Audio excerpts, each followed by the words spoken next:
We are back with Carl Knox from our business school. How are you, Carl? Good, thank you. Thanks for inviting me in. No worries, no worries. So let's get on with it. So, what types of courses are available to study in the School of Business? Okay, so I guess in general, it's like any business school. We have a variety of courses. So they range from accounting, human resource management, marketing, all the way through to aviation and tourism. So there's quite a range of courses that are available for students to do within the business school, but all of them having a business element. So it's very much about how we do the managing of the operation to a certain extent. Okay. So you know how some people are more like practical learners. Okay. Do you think there's more like practical elements in the business school, or is it solely theory? No, I certainly think courses over the last 10 years have changed dramatically. And I think having that element of being able to put things into practice. So we obviously have our PPY, which is our professional practice year, where students can do actually, whether if they do a 3-year degree where they go straight through, or they do a 4-year degree where they would have a year where they work in industry. But certainly I think whatever we're doing, whether it's accounting, marketing, economics, there is always a practical element to that. And whether that's actually going out into industry and having visits, whether that's bringing experienced people in to talk to them, to give them a flavour of what it's about, but also doing things like we have what we call a writer's room, which is a replication of a stock exchange. And it allows students to get a feel for software that's being used in industry, but within a very safe environment. It's not going to cost them their £50,000 a year job. If they make a mistake, they make a mistake. But it's giving them a feel for the technology that's used in industry, and it's also allowing them to replicate that in terms of the theory that they're learning. So I think putting the two things together, that idea of learning practically, because a lot of us don't like exams, we don't like sort of that pressure, but at the end of the day, that's what work is about. There is a pressure when you go into industry, and I think we try and replicate that as best we can. I guess it's a bit like the Lionesses taking penalties. They practice them, but until they do it on the big stage, it's a little bit different. But we try and help as much as we can to give them that experience. I guess also to give them that confidence. So they feel confident in their ability, that they've learned some really good stuff and they're able to put that into practice.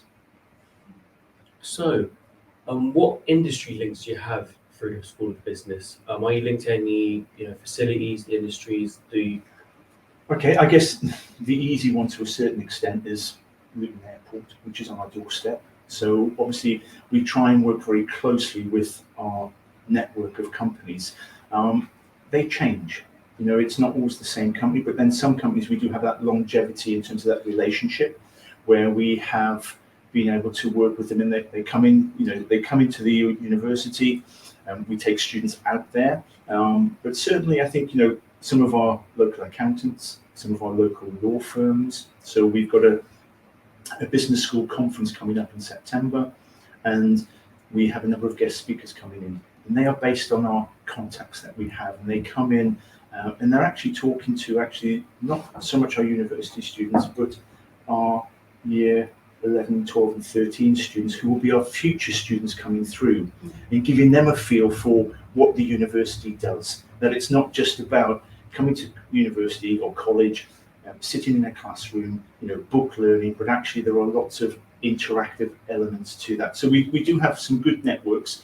We've got students who've worked at the airport, as I said. We've worked with Amazon. One of our students went on and graduated last year and worked with Red Bull F1, which it's a bit like I'll use my Premier League sort of analogy again, but those are the high end ones. Yeah. Not everybody's going to get that opportunity, but what it does say is that opportunity is there. And I think a lot of it, it's that extracurricular activity that students have to do, where we try and get them involved, whether we do competitions, where we expose them to the outside world. And all of our staff will come from industry, the majority of them. They will maintain those industry contacts and bring them in on different elements. And I think that's really an important aspect for students to recognise, that you're only going to get out what you put in. And yes, you can sit back and just let everybody do the work for you, but in reality, we offer those opportunities, and I do think they've got to grasp them and be a little bit proactive, which is sometimes quite difficult for students. You know, they're coming to university for the first time, even our second and third years, sometimes they're still a little bit shy. And actually what they need to do is engage and immerse themselves in university. You know, the old adage of you come to university to read doesn't go away. You know, you are here to learn and you've got to engage. It's not going to, you know, if you sit in a classroom, it's not going to come to you through osmosis. It's not just going to come into your brain.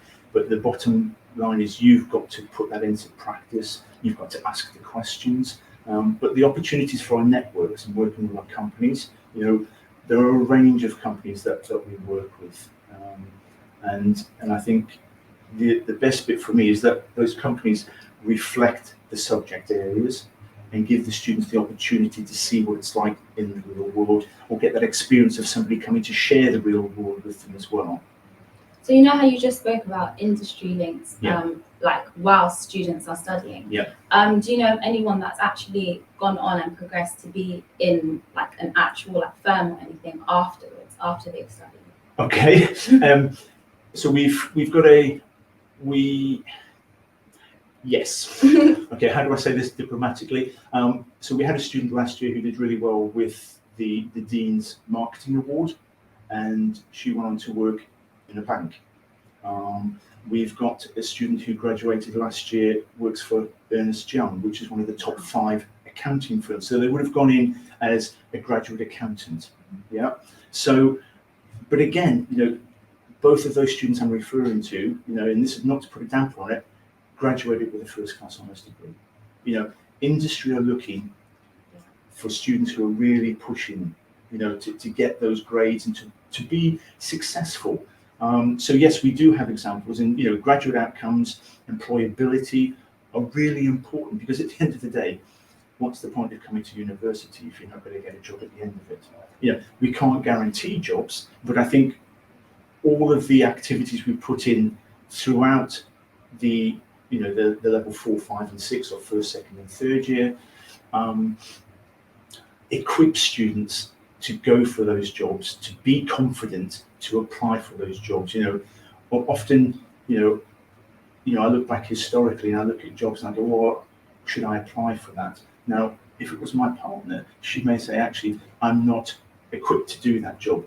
But from a male perspective, I'm just going to go for it. Mm-hmm. And I think that's what we've got to change. We've got to change that attitude where students feel confident that they can actually go for the job. And I think that confidence is, I have a good shot at getting it. It's not just a whim to try, or I'll put an application in. From a male perspective, I'll just put the application in. I think it's more the fact that they feel confident they stand a good chance of getting that. And I think so, certainly, I think, you know, those graduates, and then those graduates come back to us through our alumni. They then come back into the classroom. I used to have a student who would come and talk to the students, who would start off his talk by saying, 10 years ago, I'm sitting where you are now, and currently I have this, and this. And actually, that really resonated with the students, because they're thinking, he's only 10 years older than me, and he's got or has achieved all of these things. Now, these are the highlights that we all like to talk about. But I do think the opportunity is there for everybody to have that, and to go out and be successful, and to get, you know, I want students to graduate with a sort of an imaginary tool bag, which comes back to, you know, that practical things, those skills that they can sell when they go to an interview and say, actually, this is what I did on my degree. Look what I did for my dissertation. You know, so they can really show employers what they can do, and so they can almost hit the ground running to a certain extent. So I do think that idea of, you know, where they go on to, the fact they come back as alumni and they talk to the students, it's that circle that sort of keeps things going in and makes the whole idea of education quite real, because sometimes students can feel a bit cut off, and I think that engagement really allows them to recognise what they can do, and they're seeing people who look like them as well, and they can relate to that, a bit like the young girls now saying they want to be footballers. They can see those role models, so we're trying to promote that, as are lots of universities. It's just how well we do it and how successful we are doing that.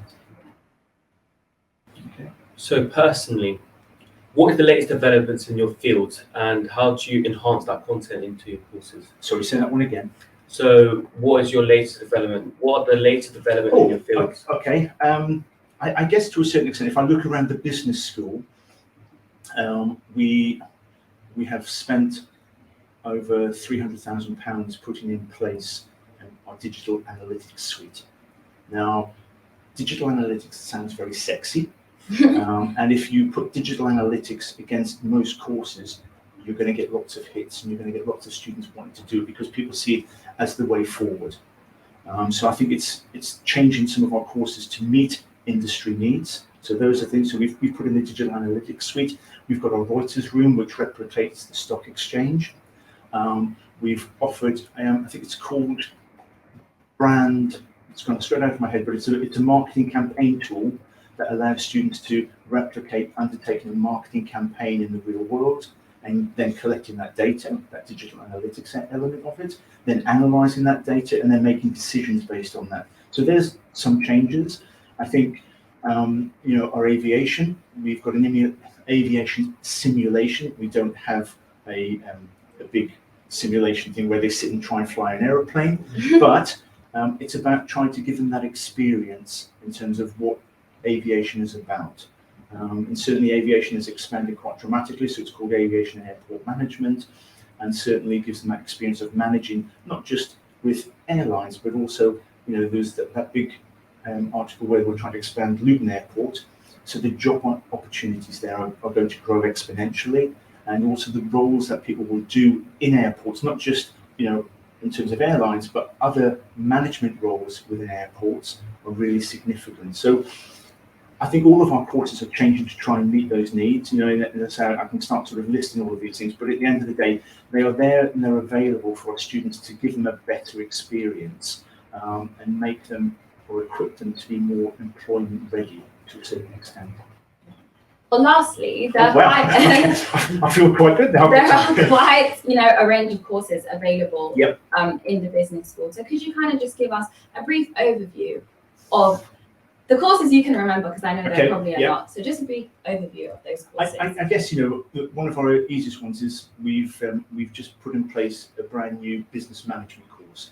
And business management is one of the big intakes for most universities. So we've put in place the business management, but it comes with some options where after the first year, we can move into digital marketing, data analytics, HRM, finance.